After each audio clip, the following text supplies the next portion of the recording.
வணக்கம். இது நியூஸ் 18 தமிழ்நாடு முதல் பார்வை நிகழ்ச்சிக்கு உங்களை வரவேற்பதில் மகிழ்ச்சி. பல்வேறு முக்கிய நிகழ்வுகள் குறித்த தங்களது முதல் பார்வையை பதிவு செய்வதற்காக அரசியல் இயக்கங்களைச் சேர்ந்த 2 ஆளுமைகள் இன்றைய முதல் பார்வை நிகழ்ச்சிக்கு வருகை தந்திருக்கிறார்கள். காங்கிரஸ் கட்சியைச் சேர்ந்த திரு திருச்சி வேலுச்சாமி அவர்களும் அஇஅதிமுகவை சேர்ந்த திரு ஆவடிக்குமார் அவர்கள். வணக்கம். வணக்கம். மென்பொறியாளர் சுவாதி கொலை வழக்கினுடைய குற்றம் சாட்டப்பட்டு புழல் சிறையில் அடைக்கப்பட்ட ராம்குமாரனுடைய மரணம்தான் இன்றைக்கு எல்லா செய்தித்தாள்களிலும் தலைப்புச் செய்தியாக இருக்கிற ஒன்றாக இருக்கிறது. ஏற்கனவே கைது நடவடிக்கையின் போதே கழுத்தை அறுத்து தற்கொலைக்கு ராம்குமார் முயன்றார் அப்படின்னு காவல்துறை தரப்பில் சொல்லப்பட்டது. இன்றைக்கு புழல் சிறையில் மின் கம்பியை தன்னுடைய பல்லால் கடித்து அவர் பாதிக்கப்பட்டார். உடனடியாக அவருக்கு முதலுதவி சிகிச்சை அளிக்கப்பட்டு ராயப்பேட்டை அரசு மருத்துவமனைக்கு கொண்டு செல்லப்பட்ட போது அவர் ஏற்கனவே உயிரிழந்து விட்டார் அப்படின்னு மருத்துவர்கள் சொன்னதாக சிறைத்துறை தரப்பிலிருந்து தகவல் தரப்பட்டிருக்கிறது. பல மர்மங்கள் இருக்கிற, தொடர்ச்சியாக இன்னும் விசாரிக்கப்பட வேண்டும், சிபிஐ விசாரணை எல்லாம் நடத்தப்பட வேண்டும் என்று கோரப்பட்ட ஒரு வழக்கில் இன்றைக்கு குற்றம் சாட்டப்பட்ட ஒருவர் மரணம் அடைந்திருப்பது பல கேள்விகளை தொடர்ச்சியாக எழுப்புவது மாதிரி இல்லையா? இல்லை, நிச்சயமாக அது பல சந்தேகங்களையும் கேள்விகளையும் எழுப்பத்தான் செய்யும். இன்னும் சொல்ல போனால் ராம்குமார் கைது செய்யப்பட்ட நேரத்திலேயே அவர் தற்கொலைக்கு முயன்றதாக போலீஸ் காப்பாற்றி அவரை உரிய சிகிச்சை அளித்து அவருடைய உயிரை மீட்டது. எனவே ஒரு தற்கொலை சூழலுக்கு ஒரு மனநிலைக்கு வந்துவிட்ட ஒருவர் அதற்கான தொடர் முயற்சியில் ஈடுபட்டு இன்றைக்கு அது நிறைவேறி இருக்கிறது என்பதுதான் இன்றைக்கு இதுவரை நமக்கு கிடைத்திருக்கிற செய்தி. இது உரிய விசாரணை நடத்தப்படும். அரசாங்கம் இதில் எந்தவித தயக்கமும் காட்ட வேண்டிய அவசியம் இல்லை. அதனால் நிச்சயமாக உரிய விசாரணைகள் தொடர்ந்து இப்போது அந்த சம்பவம் நடந்த உடனடி நடவடிக்கைகள் எடுக்கப்பட்டிருக்குன்னா அடுத்த விசாரணைகள் நிச்சயமாக இருக்கும். எந்த இதையும் விசாரிக்காமல் எந்த முடிவுக்கும் வரப்போகிறதில்லை. அதனால் இது தற்கொலையாக இருந்தாலும் அது தற்கொலையின் உரிய விசாரணை நடத்தி அதை என்ன நடந்ததுன்றது கண்டிப்பாக அரசாங்கம் ஒரு விசாரணை கைதி தொடர்ச்சியாக, அதுவும் இன்றைக்கு மீண்டுமாக அவர் நீதிமன்றத்தில் ஆஜர்படுத்தப்பட இருக்கிறார். பல தகவல்கள் இந்த ராம்குமாரனுடைய கைது சம்பவத்திலிருந்தே தொடர்ந்து பல முரண்பாடான தகவல்கள் வந்து கொண்டிருக்கிறது. காவல்துறை தரப்பிலிருந்து எந்த விதமான நியாயமான விளக்கமும் அளிக்கப்படாத ஒரு சூழல்ல இந்த மரணம் என்பது நிச்சயமாக சந்தேகத்திற்குரிய மரணமாக இருக்கிறது. இது தற்கொலை முயற்சி எல்லாம் இல்லை அப்படின்னு சமூக வலைதளங்கள்ல கடுமையான விமர்சனங்கள் எழுந்திருக்கிறது நம்மால பார்க்க. சமூக வலைதளங்கள் சில ஆக்கப்பூர்வமான கருத்துக்களை வெளிப்படுத்தி இருக்கின்றன.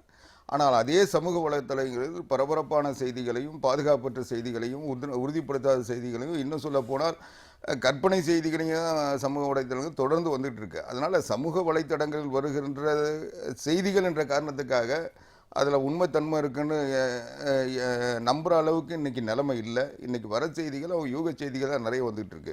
ரெண்டாவது, இந்த சம்பவத்தை பொறுத்த வரைக்கும் இன்று காவல்துறை தன்னுடைய கடமையை செய்திருக்கிறது. காவல்துறைக்கு ஒவ்வொரு காவல்துறை ஒரு வழக்கில் விசாரணை மேற்கொண்டால் அந்த விசாரணை முழுமையாக விசாரணை செய்து அந்த தகவல்களை நீதிமன்றத்தில் தான் அவங்க சமர்ப்பிக்கணும் ஒழிய அவங்க டெய்லி ஊடகங்களை கூப்பிட்டு இது நடந்தது அது நடந்து எழுப்புற சந்தேகங்களுக்கெல்லாம் விளக்கம் சொல்ல வேண்டிய தினசரி ஊடகங்களை சந்தித்து அந்த தகவல்களை சொல்ல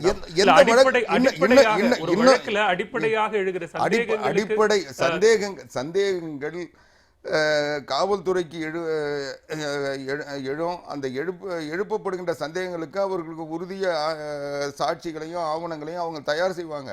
ஆனால் அதையெல்லாம் மற்றவங்க கிட்ட சொன்னாங்கன்னா அது அதுக்குரிய ஆவணமாகவோ அந்த விசாரணையாகவோ இருக்காது. இன்னும் சொல்ல போனால் ஒரு வழக்கில் விசாரணை செய்கின்ற காவல்துறை அந்த விசாரணையினுடைய ரகசியங்களை அந்த வழக்கில் சம்பந்தப்படாத காவல்துறையினர் கூட சொல்றதில்லை. அதுதான் விசாரணையுடைய அடிப்படை. இல்ல, நீங்க சமூக வலைதளங்கள் ஒரு பரபரப்புக்காக பாதுகாப்பற்ற செய்திகளை வெளியிடுது இல்லாம கூட சமூக வலைதளங்கள் அப்படி இருந்தாலும் கூட இன்றைக்கு பெரும்பாலான அரசியல் கட்சியை சார்ந்த தலைவர்கள் எல்லோருமே இதே சந்தேகத்தை எழுப்பி இருக்கிறார்கள். திமுக பொருளாளர் மு.க. ஸ்டாலின் உட்பட, விடுதலை சிறுத்தைகள் கட்சியினுடைய திருமாவளவன் உட்பட எல்லா அரசியல் கட்சியினரும் இதே சந்தேகத்தை எழுப்பி இருக்கிறார்கள். ராம்குமாரனுடைய மரணம் உண்மையிலேயே தற்கொலை அல்ல அப்படிங்கிற ஒரு சந்தேகத்தை அவர்களும் எழுப்பியிருக்கிறார்கள். எதுலையும் சந்தேகம் எழுப்புவது இயற்கை. அதை இன்னும் சொல்ல போனால் ஸ்டாலின் எதில் சந்தேகம் எழுப்பாமல் இருந்திருக்காரு. திருமாவளவன் இந்த வழக்கில் ஒரு சந்தேகம் எழுப்புறாருன்னா அதுக்கு பேரலாக இன்னொரு சந்தேகத்தை ராஜா எழுப்புறாரு. ஆக ஒரே வழக்கு ஒரே திசையில் சந்தேகம் எழுப்பல, அவங்கவுங்க கோணத்திலிருந்து சந்தேகங்கள் எழுப்புறாங்க. அந்த சந்தேகங்களை எல்லாம் தீர்க்க வேண்டிய இடம் நீதிமன்றம் தான். நீதிமன்றத்தில் காவல்துறை உரிய விசாரணை செஞ்சுருக்காங்களா, அந்த சம்பவத்துக்கு உரிய சாட்சிகள் சமர்ப்பிக்கப்பட்டிருக்கிறதா, அந்த சம்பவம் எந்த நோக்கத்தோடு நடந்தது, அதுக்குரிய சூழல் என்ன, அதையெல்லாம் வந்து நீதிமன்றத்தில் சமர்ப்பிக்க முடியுமே ஒழிய இவர்களுடைய சந்தேகங்களை வந்து எந்த காலத்திலும் தீர்க்க முடியாது. நீதிமன்றங்களாலே இவங்க சந்தேகத்தை தீர்க்க முடியாதுனப்போ காவல்துறைக்கு அது வேலையும் இல்லை. அவங்களுடைய நோக்கம் குற்றவாளிகளை கண்டுபிடித்து அந்த குற்றவாளியை நீதிமன்றத்தில் நிறுத்துவது, தண்டனை தர்றது கூட நீதிமன்றத்தினுடைய பொறுப்பு தான். அதனால் நீதிமன்றத்தில் தான் அவங்க பதில் சொல்லணும், நீதிமன்றத்தில் விளக்கம் தரணும். ரெண்டாவது, நீங்கள் இதை தடுக்கணும்னு சொல்கிறீங்க. நான் கேட்குறேன், இப்போது ஒரு ஊர்வலம் நாம் தமிழர் கட்சி நடந்தது. அப்போது ஒருத்தர் தீக்குளித்து இறந்து போனார். தீக்குளித்து இறப்பது என்பதும் இந்த இவருடைய ராம்குமாருடைய தற்கொலையும் தடுக்கப்பட்டிருக்க வேண்டும். அது வந்து நமக்கு வந்து ஒரு வருத்தத்தை தரக்கூடிய, இது போல இனி நடக்கக்கூடாத சம்பவமா நம்ம உணர்ச்சி வயப்பட்டு நடக்கிற பாதுகாப்புக்காக ஒரு பாதுகாப்பான சிறை என்று சொல்லப்படுகிற ஒரு பாதுகாப்பான வளாகத்திற்குள்ளாக காவல்துறை அதிகாரிகள் எல்லாம் பாதுகாப்புக்கு, சிறை காவலர்கள் எல்லாம் பாதுகாப்புக்கு இருக்கிற போது நடக்கிற ஒரு விஷயத்திற்கு நம்ம முதல்ல ஒப்பிட்டு பார்க்க முடியுமா? எங்க ஒப்பிட்டு பார்க்கறது இல்லைங்க. ஒருத்தர் தற்கொலை மனநிலைக்கு வந்து விட்டால், தற்கொலை என்பது ஒரு கோடைத்தனமான முடிவுன்னு தான் இன்னைக்கு மனநல மருத்துவர்கள் இருந்து மற்றவங்க சொல்றாங்க. ஆனா அந்த கோடைத்தனமான முடிவை கூட எடுக்கிறதுக்கு ஒரு தைரியம் வேணும். அந்த தைரியம் வரக்கூடிய நேரத்தில் தற்கொலை முடிவுக்கு ஒருத்தர் எடுத்துட்டாங்களே, நான் பல நிகழ்வுகளை பார்த்துருக்கேன். அவன் ஒருத்தன் தற்கொலைக்கு ஒரு முடிவு எடுத்தால் அவங்க ஒரு முறை காப்பாற்றப்பட்டாலும், ரெண்டாவது முறை காப்பாற்றப்பட்டாலும், மூணாவது முறைக்கு அந்த முடிவுக்கு போயிடுறாங்க. ஏன்னா அவங்க மனத்தில் ஏதாவது ஒரு சின்ன இதுவும் நடந்தால் கூட அந்த அதிர்ச்சியை வந்து அவங்க வாழ்க்கையை வந்து முடிச்சுக்கிற சூழலுக்கு கொண்டு போகிறாங்க. அதனால் அது மனநிலையை சார்ந்தது. ரெண்டாவது, நான் சொல்ல வந்தது, இன்னைக்கு நாம் தமிழர் கட்சி போராட்டம் நடத்துது. அந்த போராட்டத்தில் எல்லாரும் இருக்காங்க. ஆனால் ஒருத்தர் தீக்குளிச்சு இறந்து போனார். அந்த தீக்குளிச்சு இறந்ததை அத்தனை பேரும் வந்து தடுக்க முடியல. அத்தனை பேர் இருந்தே தடுக்க முடியல. ஒருத்தர் தற்கொலை முடிவு எடுத்த பிறகு அப்போ ஒரு சிறைக்குள்ள, ஒரு அறைக்குள்ள நடந்த மற்றவங்க தடுக்க முடியுமா? கேட்கலாம். இந்த விஷயத்தை தற்கொலை முடிவு முதல் கட்டமாக அவர் கைது நடவடிக்கையின் போது தற்கொலை முடிவு எடுத்த காரணத்தினால தொடர்ச்சியாக சிறையில் ராம்குமாருக்கு கவுன்சிலிங் கொடுக்கப்பட்டிருக்கிறது. தற்கொலை எண்ணத்தை கைவிட வேண்டும் அப்படிங்கிற அடிப்படையில் அவருடைய அறைக்கு மட்டும் 2 காவலர்கள் தனியாக பாதுகாப்புக்கு நிறுத்தப்பட்டிருந்திருக்கிறார்கள். சிறை அந்த அறையை விட்டு வெளியே வருகிற போது அங்கு வெளியில் இருந்த ஒரு மின்பெட்டி இருந்த மின்கம்பியை தன்னுடைய பல்லால் கடித்ததன் மூலமாகத்தான் அவர் மின்சாரம் தாக்கி உயிரிழந்தார் அப்படின்னு சிறைத்துறை தரப்பிலிருந்து சொல்லப்படுகிறது. ஆவடிக்குமார் அவர்கள் குறிப்பிடுகிற அதே மனநல மருத்துவர்கள் என்ன சொல்றாங்கன்னா, தற்கொலை தொடர்பாக ஒரு கவுன்சிலிங் கொடுக்கப்பட்டு சாதாரண ஒரு மின்கம்பியை அவர் பல்லால் கடிக்கிற போது அனிச்சை செயலாகவே அவர் வந்து அதை விட்டுவிடுவதற்கான வாய்ப்புகள் நிறைய இருக்கிறது. இதில் நிச்சயம் சந்தேகம் இருக்கிறது அப்படிங்கிறது தான் எல்லாருடைய பார்வை. நீங்கள் இதுவரை சொன்ன எல்லா செய்தியிலுமே காவல்துறை சொன்னது, சிறைத்துறை சொன்னது இதுதான். இதில் அடிப்படையான ஒரு விஷயம் இருக்குது. நண்பர் ஆவடிக்குமார் சொன்னார், ஒரு பிரச்சனை நடக்கிற போது நீதிமன்றத்தில் தான் காவல்துறை வந்து சொல்லணுமே, ஆவணங்களை சொல்லணுமே, பத்திரிகையாளர்களுக்கு, ஊடகங்களுக்கு சொல்ல வேண்டிய அவசியம் இல்லைன்னு. இவர் பல்லால கடிச்சு தான் மின்சாரம் தாக்கி தான் செத்தாருங்கிறத சொன்னது யாரு? நீங்களும் சொன்னீங்களா, நான் சொன்னேன்னா? அதே காவல்துறை, அதே சிறைத்துறை தான். இதை சொல்லுகிற அந்த காவல்துறை ஏன் அதை சொல்லக்கூடாது என்பது ஒன்று. ஆனால் இதில் ரொம்ப வேதனையான 2 பக்கங்களை நான் பார்க்கிறேன். ஒன்று, அந்த 25 வயது இளம் குருத்து அவன் எப்படியோ இறந்து போனான். வாழ்க்கையின் முதல் அத்தியாயத்தில் அவன் அடி வைக்கிற காலத்தில் அவன் இறந்து போயிட்டான். அவனுடைய மரணத்தையே கொச்சைப்படுத்துகிற விதமாக நாட்டில் நடக்கிற செய்திகள், அதை ஒரு சாதிய பின்னணியில் அல்லது மத பின்னணியில் இப்படி பார்ப்பதை விட்டுவிட்டு ஒரு இளைஞனுக்கு இப்படி நடந்திருக்கிறது, இனிமேல் இப்படி நடக்காமல் இருப்பதற்கு என்ன காரணம், என்ன செய்ய யோசிக்கலாம் என்பதை ஊடகங்களும் பொறுப்போடு பார்க்க வேண்டும், அரசியல்வாதிகளும் பார்க்க வேண்டும். சிறைத்துறை என்பது என்னவென்பதை இந்த நாட்டு மக்களுக்கு புரியவில்லை. பல பேர் ஏதோ பொழுதுபோக்காக பேசிக் கொண்டிருக்கிறார்கள். ஒரு வேதாள உலகம் என்று சொல்வதை போல இந்த நாட்டுக்குள்ளே தான் சிறைகள் இருக்கிறது. ஆனால் சிறைக்குள்ளே நடப்பவைகள் எல்லாம் யாருக்கும் ஒன்றும் புரிந்து கொள்ள முடியாத புதிராகத்தான் நடக்கிறது என்பதை முதலில் புரிந்து கொள்ள வேண்டும். அதில் இன்றைக்கு காலையில் ஒரு பத்திரிகையில் படித்தேன். நான் இந்த வேதனையிலும் சிரிப்பதா அழுவதா என்று தெரியவில்லை. ஏதோ நேரடியாக ஒரு பார்த்ததை போல சிறை கைதிகளுக்கு முன்னாலேயே அவர் அந்த மின்சார கம்பியை பல்லிலே கடித்து ஒரு நொடியிலே அவர் தூக்கி எறியப்பட்டு மரணம் அடைந்தார். அதை பார்த்து அந்த சிறை கைதிகள் எல்லாம் அதிர்ச்சியில் உறைந்து போனார்கள் என்றெல்லாம் எழுதுகிறார்கள். இந்த மொத்தத்தில் ஒன்றை பார்க்கிறேன்.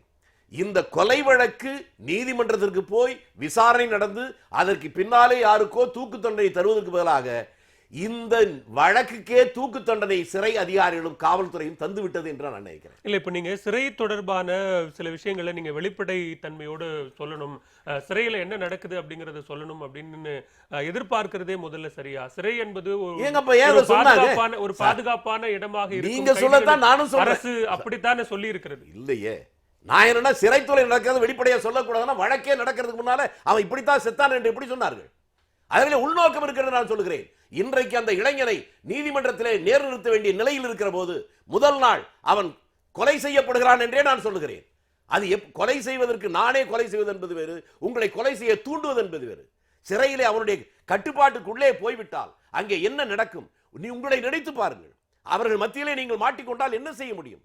எவ்வளவு பெரிய மனோ திடம் இருக்கிறவன் கூட அங்கே உடைந்து போவான். அதுதான் சிறை. இல்லைங்க, இந்த ராம்குமார் சுவாதி கொலை வழக்கை பொறுத்த வரைக்கும் இந்த கொலை சம்பவம் நடைபெற்ற நாளிலிருந்து ஜூன் 24 நேற்றைய செப்டம்பர் 18 வரைக்குமாக நடைபெற்ற வெளிவந்த இந்த தகவல்கள் என்பது முன்னுக்கு பின் முரணான தகவல் என்பதும், இந்த சுவாதியினுடைய கொலைக்கு பின்னால் இருந்த சுவாதியினுடைய பின்புலம் தொடர்பாக வெளிவந்த சமூக வலைதளங்களில் வெளிவந்த தகவல் என்பதும் ஒட்டுமொத்தமாக பார்க்கிற போது இந்த வழக்கை இதோடு மூடி மறைக்க வேண்டும், இந்த வழக்கினுடைய விசாரணை இதோடு நிறுத்தப்பட வேண்டும் என்கிற காரணத்திற்காக இது எல்லாமே பின்னப்பட்டிருக்கும் அப்படின்னு பார்க்கலாம். நான் இதை இன்னொரு வழக்கோடு இன்னொரு பரிதாபத்துக்கு உயிரோடு 25 ஆண்டுகள் சிறையில் இருக்கிற ஒரு கைதியை ஒப்பிட்டு பார்க்க விரும்புகிறேன். உலகத்தையே உற்று பார்க்க வைத்த ராஜீவ்காந்தியுடைய கொலையிலேயே ஒரு அப்பாவி இளைஞன் மாட்டிக்கொண்டு அவன்தான் குற்றவாளி என்று காட்டப்படுகிற போது உண்மை குற்றவாளி கிடைத்தவுடன் அவன் வெளியே தெரிந்து விட்டால் இந்த உலகம் புலனாய்வு துறையை கேவலப்படுத்தும் என்பதற்காக அந்த உண்மை குற்றவாளியை என்கவுண்டர் செய்துவிட்டு அப்பாவி உள்ளே இருக்கிறான் என்பதை சுட்டவனும் ஒப்புக்கொண்டான், அந்த அதிகாரியும் ஒப்புக்கொண்டார்கள். ஆனால் சிறையில் இருக்கிற அந்த சாந்தன் இன்னும் 25 ஆண்டுகள் சிறையில் இருக்கிறான். அந்த வழக்கிலே ஒரு உண்மை குற்றவாளியை கொலை செய்து விட்டார்கள், அப்பாவி உள்ளே இருக்கிறான்.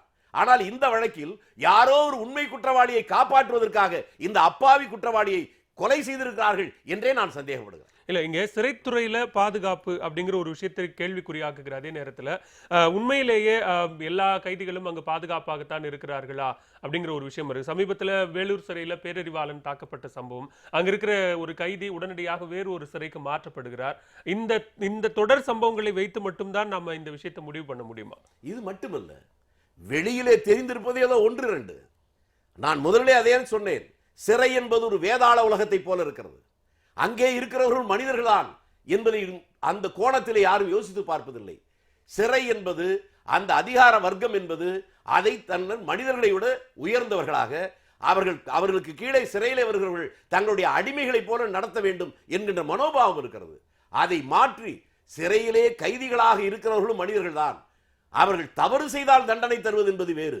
சாதாரணமாக அவர்கள் மனிதர்களாக நடத்தப்பட வேண்டும் என்பதை ஆட்சியாளர்களும் அதிகாரிகளும் அதை எப்படி எதிர்காலத்திலாவது அது கொண்டு வர வேண்டும் என்ற அக்கறையில் எதை சொல்கிறோம். இது சிறைத்துறை தொடர்பான பாதுகாப்பை கேள்விக்குறியாக்குகிறது அப்படின்னு பார்க்கும்போது சமீபத்தில் நடந்த இந்த பேரறிவாளன் தாக்குதல் சம்பவம், லாக்அப் மரணம் தொடர்பாக பல தருணங்கள்ல முதலமைச்சர் ஜெயலலிதா சட்டப்பேரவையில அது நடக்கவே இல்லை அப்படிங்கிற மாதிரியான பல கருத்துக்களை தொடர்ச்சியாக முன்வைத்திருக்கிறார்கள். இதே 2016 பிப்ரவரியில சேலத்துல விசாரணைக்காக அழைத்துச் செல்லப்படுகிற ஒரு இளைஞர் இரவு 11 மணிக்குத்தான் விசாரணைக்கு அழைத்துச் செல்லப்படுகிறார்கள். காலையில் 6 மணிக்கு அவர் அரசு மருத்துவமனையில் அனுமதிக்கப்பட்டிருப்பதாக சொல்லப்படுகிறது. போய் பார்க்கிற போது அவர் உயிரிழந்திருக்கிறார். தொடர்ச்சியாக இது போன்ற லாக்அப் மரணங்களுக்கு நீதி விசாரணை நடத்தப்பட வேண்டும் என்கிற கோரிக்கை நீண்ட நெடிய நாட்களாக வைக்கப்படுகிறது. ஆனால் அது நடத்தப்படுவதே இல்லை. இந்த ஏன் நடத்தப்படவில்லை அப்படின்னு பார்க்கிற போதுதான் சிறையினுடைய பாதுகாப்பு கேள்விக்குறியாகிறது. இல்லை, நீங்கள் லாக்அப் மரணம் வேறு, சிறையில் நேற்றைக்கு ராம்குமார் மரணம் வேறு. லாக்அப்ன்றது காவல்துறையினுடைய நிலையத்திற்குள்ளே இருக்கிற இடம். சிறை என்பது அவர்கள் பாதுகாப்பாக வைக்கப்பட்டிருக்கின்ற இடம். மரியாதைக்குரிய வேலுசாமி அவர்கள் நிறைய சம்பவங்களை சொன்னார். அவரே கேள்வி கேட்டு அவரே பதில் சொல்லியிருக்காரு. சிறையில் அடிமையாக நடத்தப்படுகிறார்கள், கொடுமைப்படுத்தப்படுகிறார்கள் அவரே சொன்னார். அதே சிறையில் ஒரு கைதி இன்னொரு கைதியை தாக்குறாரு, அப்போது சுதந்திரம் இல்லாத அவர் தாக்க முடியாது. அவர் இன்னைக்கு அதே சிறைகளில் தான் சொன்னது. அவர் தப்பா சொல்றாரு. இல்ல, நான் முடிச்ச ஒரு அடிமையை இன்னொரு அடிமையை வைத்துக் கொண்டு தாக்குகிறார்கள். அடிக்கிறது இல்லை. நான் முடிச்சு நான் இப்ப திரும்பி கேட்கிறேன். இன்னொரு சொல்ல வேண்டிய கட்டாயம் இருக்கு. சமீபத்துல சேலத்துல ஒரு மக்களுக்காக போராடின ஃபியூஸ் மானுஷ் அவர் சிறையில என்ன நடந்தது பகிரங்கமா சொன்னாரு. அதுக்கெல்லாம் விடை உண்டா? ஏதோ பொழுதுபோக்காக பேசுவதல்ல இந்த நிகழ்ச்சி. முடிச்சிட்டு நான் வந்து சிறை அதிகாரிகளே அங்கே இருக்கக்கூடிய ரவுடிகளாக இருக்கிறவர்களை வைத்துக் கொண்டு தாக்குவதுதான் இந்த செயல். அங்கே பேரறிவாளன் எப்படி தாக்கப்பட்டான்? இன்னொரு கைதி வைத்துதானே தாக்கப்பட்டான். அதை போலத்தான் இங்கேயும் நடக்கிறது. பல இடங்களில் அதான் நீங்கள் சொல்கிற அந்த சிறையில் இருக்கிற பாதுகாப்பும் சுதந்திரம் என்பதுமே கூட அங்க இருக்கிற கைதிகளுக்கு ஒரு ஊறு விளைவிக்கக்கூடிய, அவர்களுக்கு அச்சத்தை ஏற்படுத்தக்கூடிய வகையில் இருக்கு அப்படிங்கறது இங்க முக்கியமா பார்க்கணும். அப்போ சிறைத்துறை அதிகாரிகளினுடைய நடவடிக்கை அங்க சரியாக இல்லையா? இல்ல, நீங்களும் தொடர்ந்து கேட்டீங்க, அவரும் வந்து சத்தமா இல்ல, பதில் சொல்லுங்க. இல்ல ஃபியூஸ் மாடி சொன்னா அதுக்கு பதில் சொல்லுங்க முதல்ல. நீங்க ஏதாவது சும்மா எதையாவது பேசிக்க கூடாது. நீங்க தனிப்பட்ட விரோதங்களின் காரணமாக ஒரு அதிகாரி அல்லது சிறையில் இருக்கின்ற ஒரு காவலர் அவரை குற்றம் சாட்ட வேண்டும் என்பதற்காக சொல்லப்படுகின்ற அவதூறுகள் நீங்க வந்து எந்த ஆதாரத்தில் சொல்றீங்க? நீங்க வந்து ஒருத்தர் தாக்கப்பட்டாருன்னா தாக்கப்பட்டது என்ன ஆதாரம்? நீங்க வந்து எதையோ ஒண்ணு சொல்லணும். இல்ல, இன்றைக்கு சிறையில சுதந்திரமா அவங்க செல்போனை யூஸ் பண்ணுவாங்க, சுதந்திரமா அவங்க எல்லாத்தையும் இயல்பா செய்யணும்னு நினைக்கிறாங்க.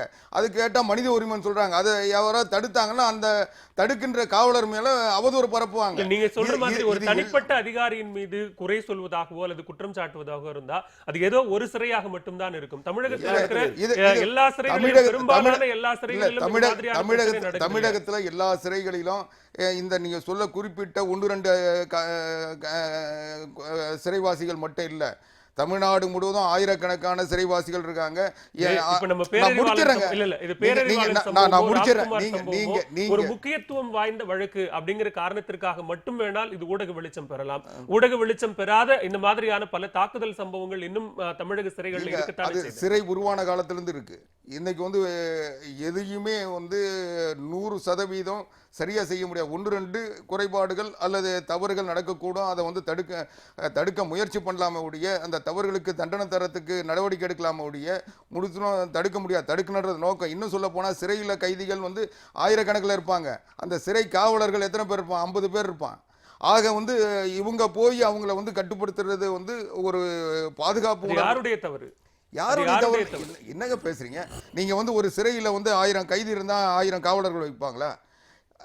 சிறை என்பது ஒரு பாதுகாப்பான இடம். அவங்களுக்கும் சுதந்திரம் இருக்கு. அவங்களுக்கும் நீங்கள் மீண்டும் மீண்டுமாக வலியுறுத்துகிற சிறை என்பது பாதுகாப்பான இடம் என்பதை எப்படி உறுதி செய்ய முடியும்? சிறையில் 1000 காவலர்கள் இருக்கிற போது, சிறையில் 1000 கைதிகள் இருக்கிற போது 50 காவலர்கள் பாதுகாப்புக்கு போதாது என்பதை நீங்களே சொல்லுகிற போது அதை உறுதிப்படுத்துகிற வகையில சரியான விகிதாச்சாரத்தினுடைய அடிப்படையில காவலர்களை நியமிக்க வேண்டிய பொறுப்பு யாருக்கு இருக்கிறது?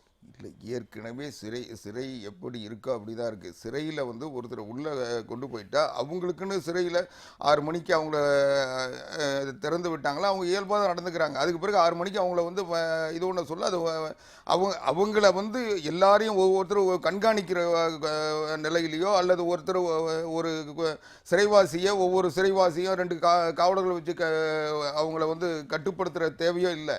அவங்களும் மனிதர்கள் தான். அவங்களுக்கும் சுதந்திரம் இருக்குது, அவங்களுக்கும் உரிமை இருக்குது. அவங்க ஏதோ ஒரு குற்றம் சாட்டப்பட்டோ அல்லது குற்றம் செய்து விட்டோ சிறைக்கு போகிறாங்க, வந்திருக்காங்கன்னா அவர்கள் திருந்துகின்ற வாய்ப்பை தரணும். இன்னும் சொல்ல போனால் அவங்களுக்கு வந்து பயிற்சியெல்லாம் தராங்க. அவங்களுக்கு தேவையானதை செய்து அவர்கள் தொழில் ஒரு சில இப்போது தொழிலாம் அவங்களே செஞ்சு அதில் பொருளை ஈட்டு அது வருமானம் ஈட்டுற அளவுக்கு கூட சிறையில் இன்னைக்கு ஒரு சிறை என்பது ஒரு குற்றம் சாட்டப்பட்டு ஒரு இடத்துக்கு போயிருந்தா கூட அந்த சிறை என்பது ஒரு அவர்களுடைய எதிர்காலத்தையும் உறுதிப்படுத்துகின்ற வகையில் அவர் அந்த குற்ற மனநிலையிலிருந்து விடுபட்டு சகஜ மனநிலைக்கு இருக்குன்னு சொல்லி சிறை பாதுகாப்பாக இருக்கிறது. சிறை கைதிகளாக அங்க போகிறவர்கள் கூட யதார்த்தமாக இருக்கிறது. இல்ல, யதார்த்தம் இல்ல. இதுல வந்து 100 பேர் போறாங்கன்னா 90 பேர் எந்த பிரச்சனையும் இல்லாமல் போகிறாங்க. வந்து அதில் வந்து 100 பேரில் 90 பேர் திருந்தி அடுத்த மறுபடியும் சிறைக்கு போகாத நிலைக்கு போகிறாங்க. அதில் ஒரு 10 பேர் மறுபடியும் சிறைக்கு போகணுன்றதுக்காகவே அந்த மனநிலைக்கு மாறுறாங்க. அதில் ஒரு சிலர் கொடுங்குற்றவாளிகளாக இருக்காங்க. அவங்க வந்து சமுதாயத்தில் வந்து முற்றிலும் சமுதாயத்தோடு இணைந்து வாழ முடியாத குற்ற நோக்கோடு வளர்ந்துட்டாங்க. அவங்களையெல்லாம் வந்து கட்டுப்படுத்துறதுக்கு திருத்துறதுக்கு அரசாங்கம் முயற்சி பண்ணலாம். ஆனால் இருந்தாலும் அவங்களுடைய மனநிலை அதுக்கு ஒத்து வர்றதில்லை. அவர்கள் சிறைவாசிகளாகவே தன்னுடைய ஆயுளை கடிக்க வேண்டும் என்று நினைத்து ஒரு சிலர் இருக்காங்க. அப்படிப்பட்டவர்கள் தான் இது போல குற்றவாளி. இன்றைக்கி பேரறிவாளன் அவர்கள் தாக்கப்பட்ட விஷயத்தில் கூட ஒரு கொடுமையான குற்றவாளி, கடும் குற்றவாளி அவர் செஞ்சிருக்காரு. அவர் வந்து வேற ஒரு சிறையில் இருக்க சொல்ல இது மாதிரி கட்டுப்பாடு இல்லாமல் செய்கிறாருன்றதெல்லாம் இங்கே கொண்டு வந்து வச்சுருக்காங்க. இங்கேயும் அவர் அது மாதிரி பண்ணுறாருன்னா அவருடைய உடனடியாக அவருக்கு உரிய தனியாக செல்லில் போட்டிருக்காங்க. அது என்ன நடவடிக்கை? உடனடியா இங்கிருந்து இன்னொரு சிறைக்கு மாற்றுவதன் மூலமாக அந்த பிரச்சனை வேற என்ன பண்ண முடியும்? அவர் தூக்கு தண்ணியை கொடுத்துட முடியும்? அவரை வந்து எங்கேயாவது ஒரு சிறையில் வச்சு கட்டுப்படுத்த தான் முடியும். அதனால நீங்க இந்த ஒரு குறிப்பிட்ட இந்த வழக்கிலே நம்ம பார்க்கலாம். நேற்றைக்கு நியூஸ் 18 தமிழ்நாடு பல பிரத்யேக பேட்டிகளை ராம்குமாரனுடைய குடும்பத்தினுடைய பிரத்யேக பேட்டிகளை ஒளிபரப்பியது. அதுல குடும்பத்தார் சொல்கிற விஷயம் என்ன அப்படின்னா, முதன்முறையாக போய் ராம்குமாரை வந்து சிறையில சந்திக்கிற போதே, வழக்கறிஞரோடு போய் சந்திக்கிற போதே அங்க இருக்கிற காவல்துறை அதிகாரிகள் கண் சமீட்சைகளை காட்டின பிறகாக கூட பல விஷயங்களை அவன் வாய் திறந்து பேச நினைத்த விஷயங்களை கூட எங்க கிட்ட பேசுவதற்கு அவன் ரொம்ப தயங்கினான், ரொம்ப பயந்தான் அப்படிங்கிற மாதிரியான விஷயங்கள் அந்த குடும்ப தரப்பு பதிவு செய்திருக்கிறது. நீங்க சிறையில பாதுகாப்பு இருக்கிறது, இங்க வந்து சிறை காவலர்கள் குறைவாக இருக்கிறார்கள்னு சொல்லுகிற போது கைதிகளினுடைய அந்த பாதுகாப்பு எந்த அளவுக்கு உறுதி செய்யப்படுகிறதுன்னு ஒரு விஷயம் இருக்குல்ல, அது சிறை காவலர்களால. இல்ல, நீங்க தவறா புரிஞ்சுக்கிட்டீங்க. நான் வந்து ராம்குமார் அவர்களுடைய மரணத்தை விமர்சிக்கவோ அல்லது அதை பற்றி விவாதிக்கவோ நான் விரும்பலை. ஏன்னா ஒரு மரணம்ன்றது எந்த வகையான இருந்தாலும் ஒரு உயிர் போயிருக்கு. அதில் வந்து அந்த குடும்பம் நிச்சயமாக வருத்தப்படுவாங்க. அதில் வந்து அது யாருக்கு அந்த இழப்பு ஏற்பட்டாலும் அதை உடனடியாக அதிலிருந்து மீண்டு வர்றதுக்கு காலதாமதம் ஆகும். அந்த பாதிப்பு வந்து ஈடு செய்ய முடியாத இழப்பு, அதில் எனக்கு மாற்று கருத்து இல்லை. ஆனால் அவங்க சொல்கிற அதே காரணத்தை இன்னொரு கோணத்தில் பாருங்கள். அவருடைய மனநிலை இன்றைக்கி இந்த வழக்கு வந்து ஒன்றும் எந்தவித நடவடிக்கை எடுக்காமல் இல்லை. அவர் நீதிமன்றங்களில் வாக்குமூலம் தந்திருக்காரு. அந்த வாக்குமூலங்கள் பதிவு செய்யப்பட்டிருக்கு. அதற்கு பிறகு அவருடைய நடவடிக்கைகள், அவங்க குடும்பத்தினுடைய பேச்சுக்கள், அவருடைய வழக்கறிஞர்கள்னு சொல்லிட்டு வந்தவங்க செஞ்ச பேச்சு, அதுக்கு பிறகு புதுசாக அவங்க வச்ச வழக்கறிஞர் எடுத்த நடவடிக்கை, இது எல்லாம் அவர் வழக்கறிஞர்களையே பார்க்க மாட்டேன்னு சொல்லி மனநிலையில் இருந்தார். அதுக்கப்புறம் அவருக்கு வந்து மனவள பயிற்சி தந்தாங்க. இது எல்லாம் தொடர்ந்து அவர் பாதிப்பு, அந்த செய்த குற்ற உணர்வு அவரை தாக்கியிருக்கலாம், அல்லது அந்த குற்ற உணர்விலிருந்து அவர் விடுபட முடியாமல் இருந்திருக்கலாம்.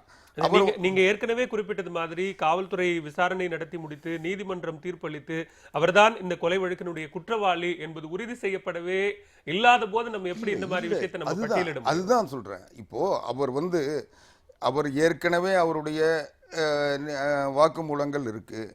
இப்போ வழக்கறிஞர்கள் அவரை வந்து இதை சொல்லுன்னு சொல்லி சொல்றக்கூடிய அந்த வழக்கை வந்து அவரை மீட்பதற்காக அவர்கள் சில தகவல்களை அவர்கள் சொல்ல அதை மறுபடியும் நீதிமன்றத்தில் சொல்லணுன்ற நிலையை வர சொல்ல அவருக்கு சில மன உளைச்சல் இருக்கலாம். ஏன்னா அவர் நிச்சயமாக இன்னொரு கோணத்தில் பார்த்தீங்கன்னா இது வந்து ஆதாய கொலை இல்லை.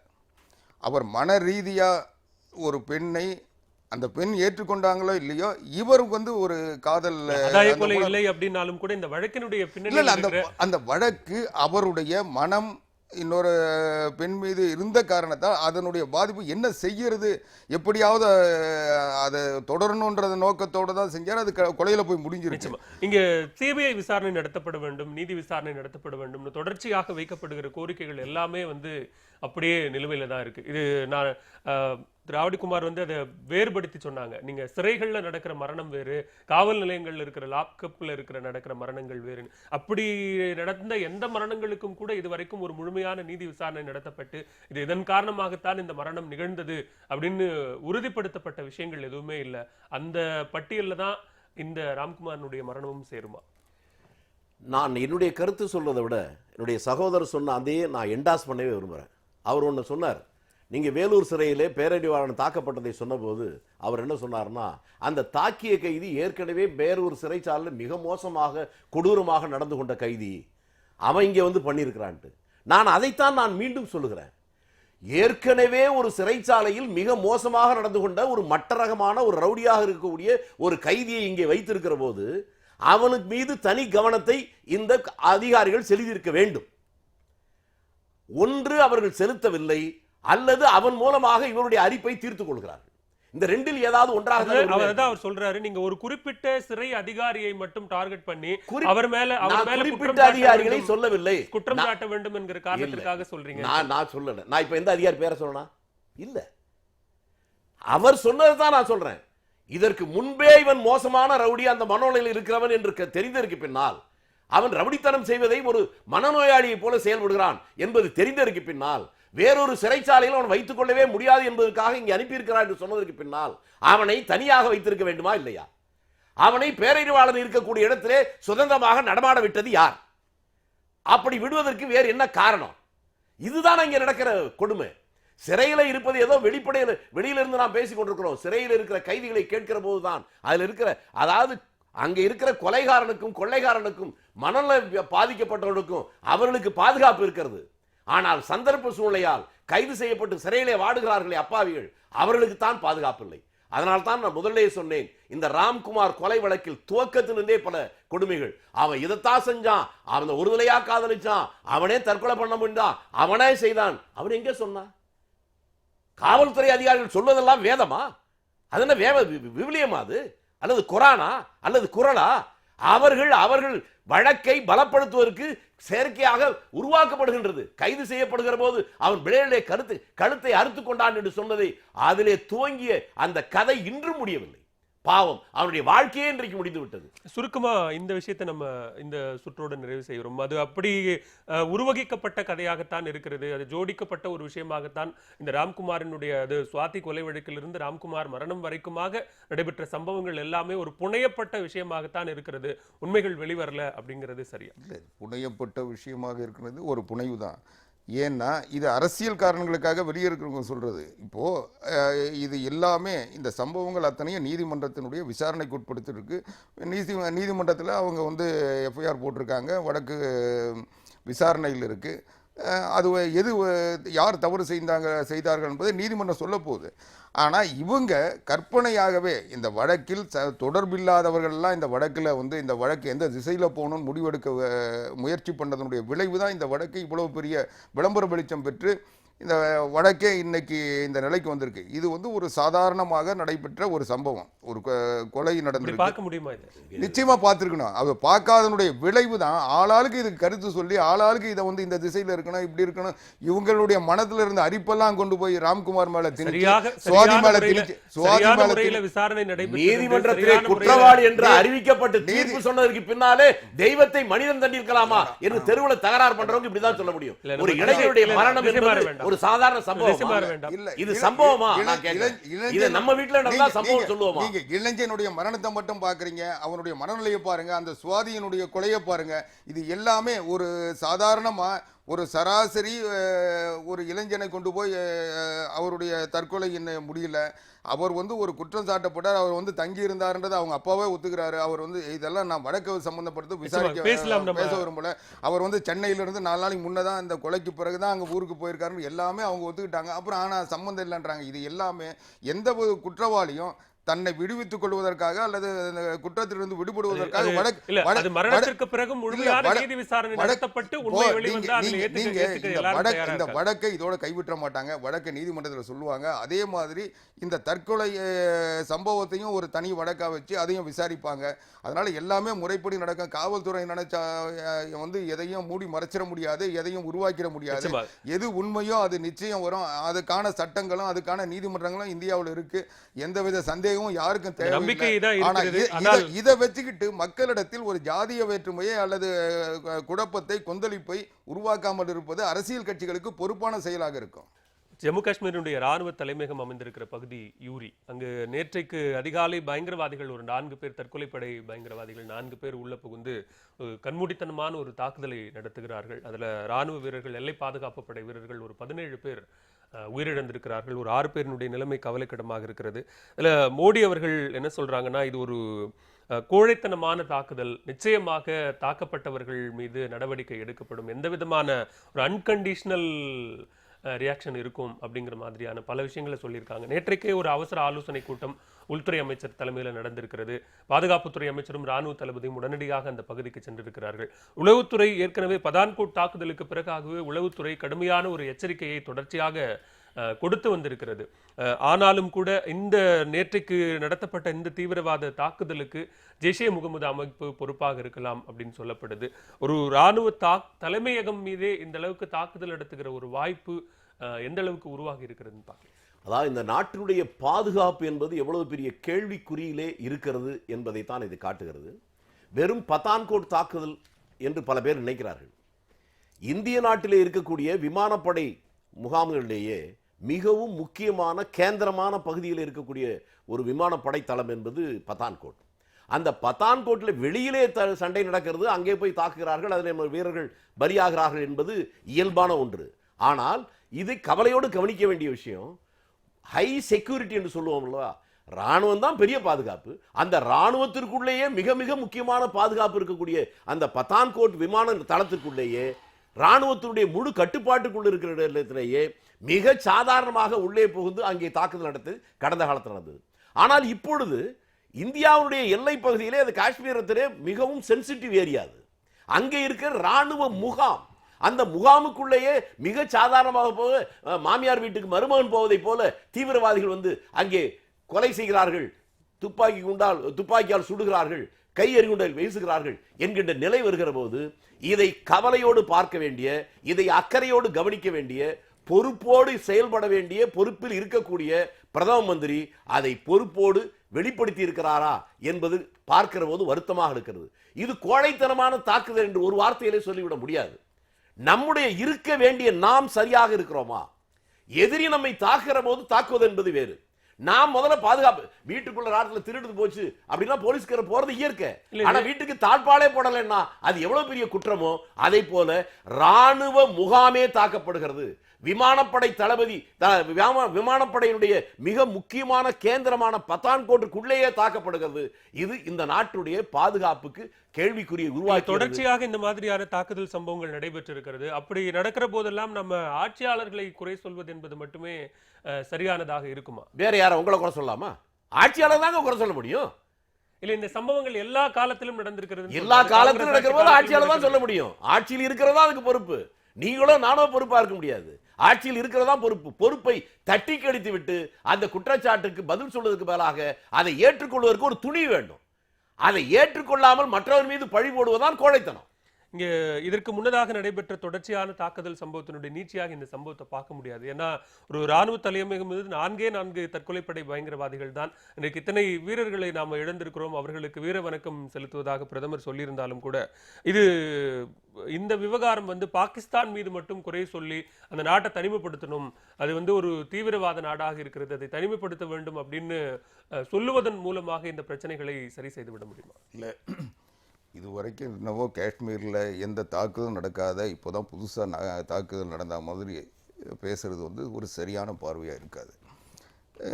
இதே ஆண்டு கூட பதான்கோட்டில் தாக்குதல் நடந்து 7 இராணுவ வீரர்கள் இறந்திருக்காங்க. இது இந்த ஆண்டுகளில் நடந்த இந்த ஒவ்வொரு தாக்குதல் 2வது தாக்குதல். இதில் கூட 4 தீவிரவாதிகள் கொல்லப்பட்டிருக்காங்க. 2வது இதில் பார்க்க வேண்டிய செய்தி என்னென்னா, அவர்கள் தொடர்ந்து கண்காணிக்கப்பட்டிருக்கிறார்கள். சேட்டலைட் மூலமாக அவர்கள் அந்த பணிமாற்றம் செய்கின்ற பொழுது, அவர்கள் ஓய்வெடுக்கின்ற பொழுது திடீர் தாக்குதல் நடந்திருக்கு. ஆக இதன் வழியாக இன்னொரு செய்தியை அவங்க சொல்கிறாங்க. என்ன செய்தினா, இந்த மாதிரி ஒரு தாக்குதல் நடத்தி கவனத்தை திசை திருப்பி விட்டு ஊடுருவலை அவர்கள் தீவிரவாதிகள் பாகிஸ்தான்லேருந்து ஊடுருவுவதற்கு ஒரு வாய்ப்பாக பயன்படுத்துகிறாங்க. இதெல்லாம் இராணுவ ரகசியம், இராணுவத்தினுடைய நடவடிக்கைகள். அதனால் இது எல்லாமே தடுக்கப்பட வேண்டும் என்பதில் மாற்று கருத்து இல்லை. ஆனால் அதை தடுக்கிற முயற்சியில் தான் இராணுவம் அங்கே இருத்தப்பட்டிருக்கிறது, செயல்பட்டுக்கிட்டு இருக்கு. ஆக இதை எல்லாத்தை விட தீவிரவாதிகள் இன்றைக்கு எவ்வளவு நவீனமாக இந்த பிரச்சனையை கையாளுகிறார்கள். ஒரு சேட்டலைட் மூலமாக தான் இதை கண்காணிக்க முடியும், இதெல்லாம் கண்டுபிடிச்சிருக்க முடியும். அவங்க எங்கே தங்குறாங்க, எப்போ அவங்க ஓய்வு எடுக்கிறாங்க, இதையெல்லாம் தொடர்ந்து கண்காணித்து நம்முடைய ரகசியங்களை தெரிந்து கொண்ட பிறகு நடத்தப்பட்ட ஒரு தாக்குதல் மட்டும் இல்லை. இது ஒரு மிகப்பெரிய செயல் திட்டம், திட்டமிட்ட செயல். இந்த செயலை முறியடிக்கின்ற நிலையில் நம்ம ராணுவம் இருந்தால் கூட இந்த பாதிப்பு நமக்கு அதிகமான பாதிப்பு. ஏன்னா தீவிரவாத ஒரு முன்னெச்சரிக்கை நடவடிக்கை உளவுத்துறையின் மூலம், உளவு பிரிவின் மூலமாக ஒரு முன்னெச்சரிக்கை கொடுக்கப்பட்டிருக்கிறது.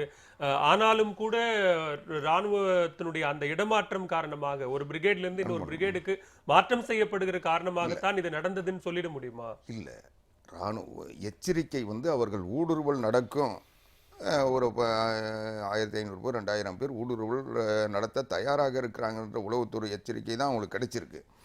ஆனால் அவங்க அதை கண்காணிச்சிருந்துருப்பாங்க. ஆனால் இவங்களுடைய நடவடிக்கையை அவங்க அதை விட வேகமாக கண்காணித்து இவங்க வந்து அந்த பிரிகேடியர்லேருந்து மாற்றுற அந்த நேரத்தில் அவங்க வந்து அதுக்கான முயற்சியில் இருக்காத நேரத்தை பயன்படுத்தி தாக்குதல் நடத்திருக்காங்க. அப்போது இவங்களை அவங்க கண்காணிக்கிறதும் அவங்க பாகிஸ்தான் உளவுத்துறை நம்ம அதை கண்காணிக்கிறது, நம்ம அவங்கள கண்காணிக்கிறதும் தொடர்ந்து நடந்துகிட்டு இருக்கு. அதில் ஏற்பட்ட அந்த சம்பவம் தான் இதில் பெரிய செய்தி என்னென்னா, இந்த சம்பவத்தை பயன்படுத்தி ஊடுருவல் நடந்திருக்கிறதா இல்லையான்றதான் இப்போ பிரச்சனை. ஏன்னா அவங்க வந்து ஊடுருவல் தான் அவங்களுடைய நோக்கம். தாக்குதல்ன்றது ஒரு திசை திருப்புகின்ற நடவடிக்கை தானே ஒழிய அவர்கள் இந்த இராணுவத்தினுடைய கவனத்தை திசை திருப்பி விட்டு ஊடுருவலை அவர்கள் நடத்துறது தான் அது முயற்சி பண்ணியிருக்காங்க. அது எல்லாம் இன்னும் விசாரணை இல்லை அல்லது தொடர் நடவடிக்கையில் தான் அது என்னன்னு தெரியும். ஆக எதுவாக இருந்தாலும் தடுக்கப்பட்டிருக்கணும். அதை மீறி நடந்திருக்கு. நடந்ததில் உயிரிழந்த இராணுவ வீரர்கள் இந்தியாவுக்காக உயிரிழந்திருக்காங்க. அவர்களுக்கு நம்ம அஞ்சலி செலுத்தணும். அதே நேரம் தொடர்ந்து அவர்கள் இராணுவம் விழிப்போடு இருந்து கடமையாற்றணும். பல முக்கிய செய்திகளோடு இன்னொரு முக்கிய செய்தி இடம்பெற்றிருக்கிற எல்லா செய்தித்தாள்களிலும் இடம்பெற்றிருக்கிற ஒரு முக்கிய செய்தியாக நேற்றைக்கு திராவிட முன்னேற்ற கழகத்தினுடைய மாவட்ட செயலாளர்கள் கூட்டம் கூடியிருக்கிறது. காவிரி விவகாரம் தொடர்பாகவும் கர்நாடகாவில் தாக்குதல் நடத்தப்பட்ட விவகாரம் தொடர்பாகவும் பல முக்கிய கண்டனங்கள் முன்வைக்கப்பட்ட தீர்மானங்கள் நிறைவேற்றப்பட்டிருக்கிறது. குறிப்பாக தமிழக அரசு வந்து தன்னிச்சையாக செயல்பட்டு கொண்டிருக்கிறது. காவிரி விவகாரத்தில் அனைத்து கட்சி கூட்டத்தை கூட்டாதது மிகப்பெரிய தவறு அப்படிங்கிற ஒரு விஷயத்தை முன்வைத்திருக்கிறார்கள். எப்படி பார்க்குறீங்க?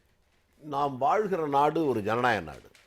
நாம் விரும்புகிறோமோ இல்லையோ ஆட்சிக்கு வருகிற போது ஆட்சியாளர்கள் மாற்றுக் கட்சிக்கும் சம உரிமை தந்து அவருடைய உணர்வுகளையும் புரிந்து கொண்டு அவருடைய கருத்துக்களையும் கேட்டு கருத்து ஒற்றுமையோடு பிரச்சனைகளை அணுகுவது என்பதுதான் காலங்காலமாக ஜனநாயக வழிமுறையாக இருந்து வருகிறது. கடந்த காலத்தில் அப்படித்தான் நடந்திருக்கு. இன்னும் சொல்ல போனால் பெருந்தலைவர் காமராஜர் அவர்கள் தமிழகத்தினுடைய முதலமைச்சராக இருக்கும்போது ஒன்றை சொன்னார். சட்டமன்றத்திலே வெறும் 15 எம்எல்ஏக்கள் மட்டுமே திமுகவுக்கு இருந்தபோது 57 62 அந்த காலங்களில் ஒருவர் கேட்கிறார், என்னங்க காங்கிரஸ்காரங்களை விட திமுக காரங்களுக்கு அதிக பேச வாய்ப்பளிக்கிறேன் என்று கேட்டபோது அவர் சொன்னார், ஆட்சி செய்வதற்கு ஆளுங்கட்சி, எதிர்கட்சிக்கு சட்டமன்றம் எதிர்கட்சிகளுக்கான இடம். அது அவருடைய கருத்துக்களை சுதந்திரமாக சொல்வதன் மூலமாகத்தான் மக்களுடைய உணர்வுகளை புரிந்து கொண்டு ஆளுங்கட்சி அதை சரியாக செயல்படுத்த முடியும். அது ஒரு ஜனநாயக தத்துவம். அது எனக்கு பிடிக்கிறதா என்பது.